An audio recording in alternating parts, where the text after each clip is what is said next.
القصيدة عنوانها أبجديات مبعثرة في باب البحر، تحكي عن الوقت، عن الدنيا وتعبها.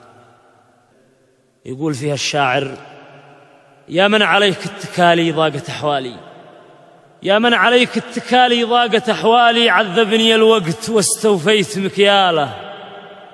يا من عليك اتكالي ضاقت أحوالي، عذبني الوقت واستوفيت مكياله. فرج همومي وسخر قوت جهالي، مخالبي والسنين السود مقتاله.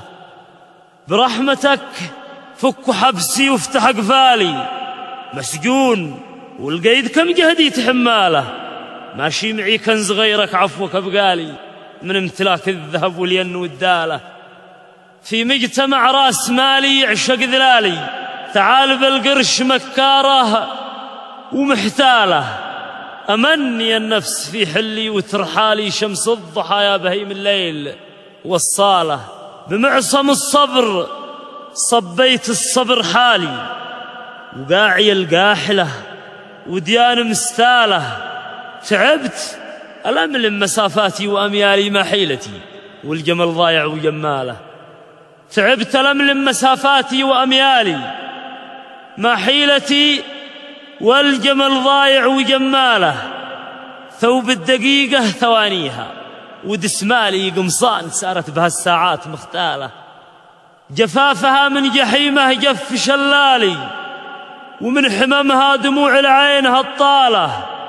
حصرني اليأس واستنفذت آمالي، وصار نص العمر ضحكه ومرفاله. خزنت مجموعة أيامي بغربالي، صفيت منها شعير الشعر والباله. دونت أمسي في صفحة يومي البالي، في متحفي بسمة البارح ومواله. ذابت لها مقلتي والشامخ العالي، تبعثرت في محيط الصالة أوصاله.